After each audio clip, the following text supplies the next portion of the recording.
कांग्रेस नेता राहुल गांधी के लिए लगातार बुरी खबर आ रही है। राहुल गांधी बीजेपी को घेरने की कोशिश करते हैं, लेकिन अब वो खुद ही घिर गए हैं। राहुल गांधी खुद तो कानूनी पचड़े में फंस ही रहे हैं, साथ ही उन्होंने इस बार कांग्रेस को भी जनता की अदालत में कटघरे में खड़ा करवा दिया है। राहुल गांधी बीजेपी को घेरने के चक्कर में जोश जोश में हमेशा कुछ ऐसा कर देते हैं जिससे उनकी और पार्टी की मुश्किलें बढ़ जाती है। इस बार राहुल गांधी जिस मामले में फंसे हैं, उससे आने वाले समय में उनकी आफत बढ़ सकती है। राहुल गांधी के खिलाफ कोर्ट में शिकायत पहुंच गई है और सबूत देख जज भी मान रहे हैं कि राहुल गांधी सवालों के घेरे में है। ऐसे में कोर्ट ने बड़ा फैसला लिया है, जिसके बारे में आगे बताएंगे आपको डिटेल में। इसके अलावा राहुल गांधी ने कांग्रेस की भी मुश्किलें बढ़वा दी है। राहुल गांधी ने जो किया है उससे पार्टी विपक्ष के निशाने पर है और अब कांग्रेस की पोल खुलती जा रही है।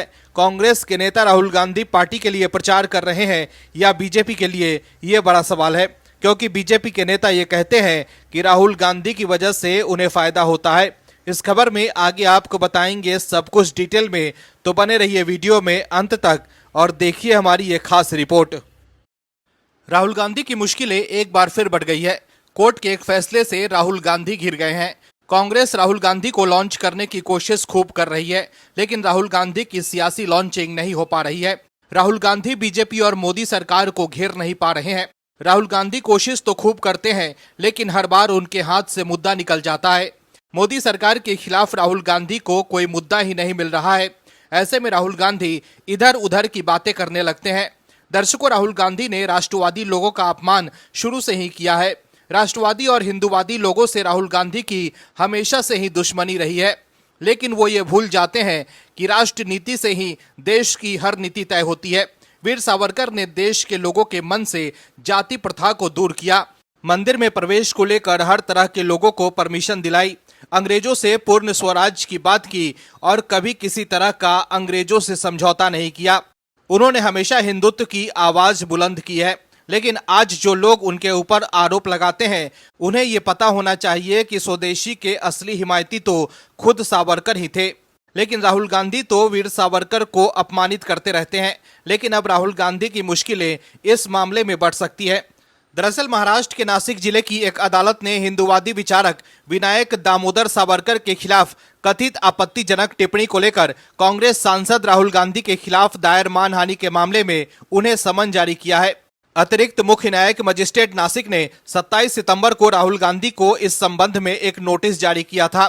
इसमें कहा गया है कि एक देशभक्त व्यक्ति के खिलाफ दिया गया बयान प्रथम दृष्टया अपमानजनक प्रतीत होता है।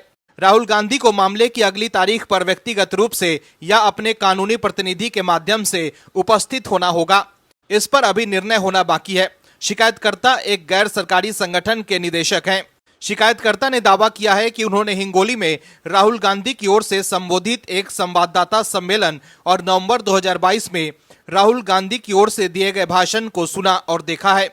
उन्होंने आरोप लगाया है कि राहुल गांधी ने इन दोनों मौकों पर अपने भाषण से वीर सावरकर की प्रतिष्ठा को जानबूझकर नुकसान पहुंचाया और समाज में उनकी छवि को धूमिल करने की भी कोशिश की।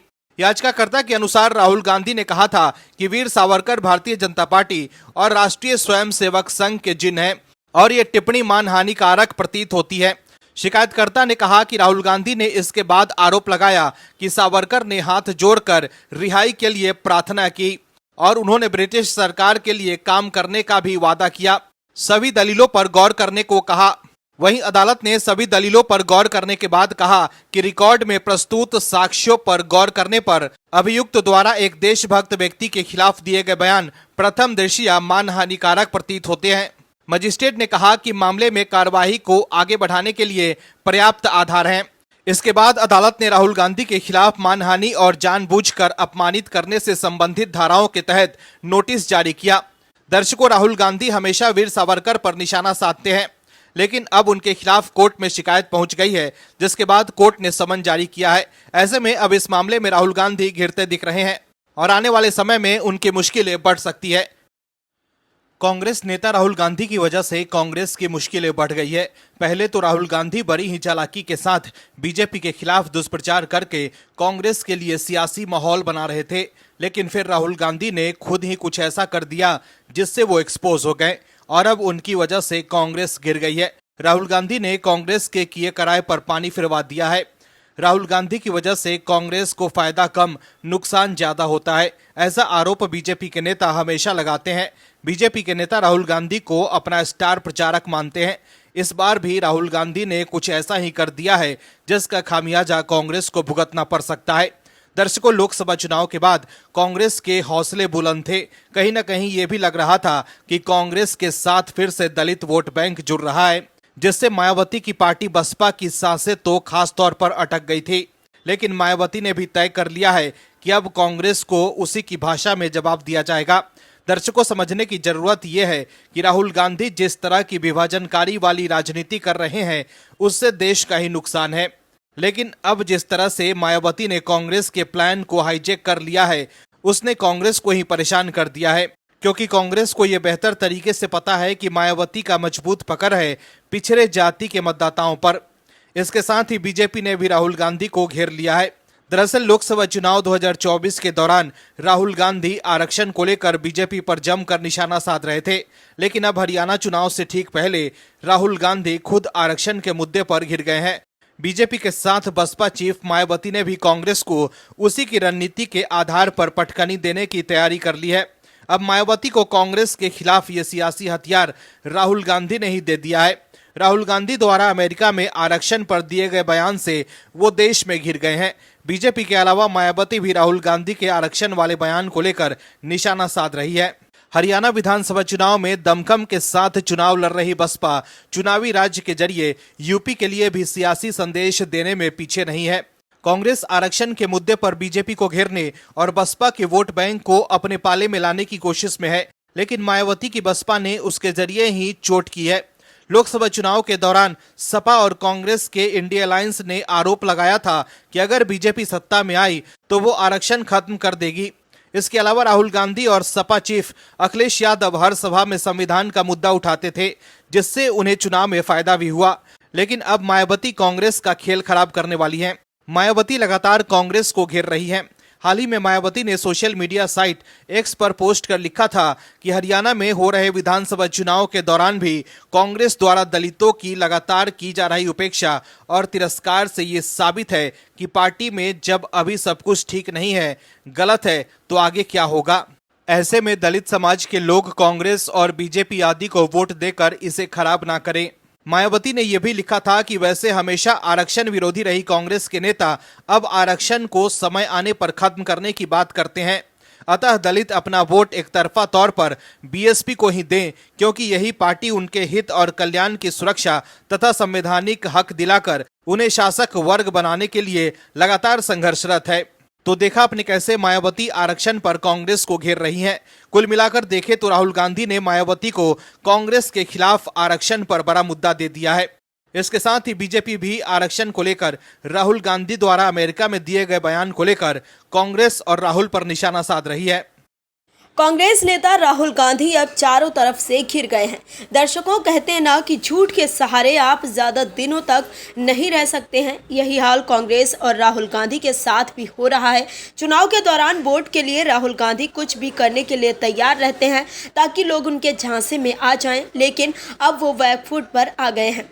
दर्शकों, राहुल गांधी देश के भीतर अराजक माहौल बनाने की कोशिश कर रहे हैं। दर्शकों, समझने की ज़रूरत है कि राहुल गांधी को देश की सुरक्षा से कोई लेना देना नहीं है। वो सिर्फ चाहते हैं कि किसी भी तरह से देश की सेना कमज़ोर हो जाए और देश के युवाओं का सेना से मोहभंग हो जाए। वो लगातार इसके लिए प्रयास कर रहे हैं और सरकार और देश की सेना को बदनाम कर रहे हैं। दर्शकों, विकसित होते भारत के भीतर सेना लगातार आत्मनिर्भर बन रही है, लेकिन समझने की बात है कि राहुल गांधी अपने प्रपंच से युवाओं को पथ भ्रमित कर रहे हैं। दर्शकों, समझने की ज़रूरत है कि पीएम मोदी की सरकार लगातार इस ओर मेहनत कर रही है कि देश की सेना और युवा लोग और मजबूत हों, लेकिन राहुल गांधी लगातार युवाओं के भविष्य के साथ अपने निजी राजनीतिक हितों के लिए खिलवाड़ कर रहे हैं। राजनाथ सिंह ने राहुल गांधी को मुंहतोड़ जवाब दिया है। भारतीय जनता पार्टी के वरिष्ठ नेता और रक्षा मंत्री राजनाथ सिंह ने कांग्रेस सांसद और लोकसभा में विपक्ष के नेता राहुल गांधी पर जमकर हमला बोला। राजनाथ सिंह ने अग्निपथ योजना को लेकर राहुल गांधी पर कई आरोप भी लगाए। उन्होंने कहा कि राहुल गांधी बेवजह लोगों को गुमराह करने की कोशिश कर रहे हैं। अग्निपथ योजना भारत में सेनाओं के सभी अंगों की सहमति के बाद शुरू की गई थी। कांग्रेस के नेता पूरे देश में झूठ फैला रहे हैं कि अग्निवीरों को सेवा के बाद नौकरी के लिए दर दर भटकना पड़ेगा, जबकि सच्चाई ये है कि हर अग्निवीर को 4 साल की सेवा के बाद एक मुश्त सेवा निधि पैकेज भी दिया जाएगा, जो करीब 12 लाख होगा। ये रकम पूरी तरह से आयकर से मुक्त होगी। जितने भी अग्निवीर सेना में शामिल किए जा रहे हैं, उनमें से 25% अग्निवीर योजना के आधार पर सेना में बने रहेंगे। बचे हुए अग्निवीरों के लिए हरियाणा, उत्तर प्रदेश, ओडिशा, मध्य प्रदेश, गोवा जैसे कई राज्यों ने सरकारी नौकरियों में आरक्षण का प्रावधान किया है। राजनाथ सिंह ने आगे कहा कि इस बार हरियाणा के अग्निवीरों के लिए भाजपा ने अपने संकल्प पत्र में साफ कहा है कि हर अग्निवीर को सरकारी नौकरी दी जाएगी। कांग्रेस नेताओं ने यह भी कहा कि अगर अग्निवीर की सेवा के दौरान मृत्यु हो जाती है तो उन्हें कुछ नहीं मिलेगा। यह सरासर झूठ है। अगर सेना में किसी अग्निवीर की मृत्यु होती है तो उसके लिए परिवार को 1.5 करोड़ रुपए से अधिक की राशि देने का प्रावधान है। साथ ही सेवा निधि योजना के तहत 44 लाख रुपए की अनुग्रह राशि भी दी जाती है। इसके साथ ही सरकार ने अलग अलग बैंकों के साथ MOU साइन किया है। देश के भीतर लगातार सेना को कमजोर करने की कोशिश राहुल गांधी की तरफ से की जा रही है। वो कहीं ना कहीं देश की सुरक्षा की दृष्टि से खतरनाक है। दर्शकों, राहुल गांधी हरियाणा में चुनावी फायदे के लिए अग्निपथ योजना को लेकर बीजेपी को घेरने चले थे, लेकिन रक्षा मंत्री राजनाथ सिंह ने राहुल गांधी को करारा जवाब दे दिया है। कांग्रेस के नेता राहुल गांधी कुछ कर नहीं पा रहे हैं। लोगों को राहुल गांधी पर भरोसा ही नहीं है। कांग्रेस राहुल गांधी को लगातार लॉन्च करने की कोशिश कर रही है, लेकिन उनकी सियासी लॉन्चिंग फेल होती जा रही है। ऐसे में चुनाव जीतने के लिए कांग्रेस लोगों को लालच दे रही है।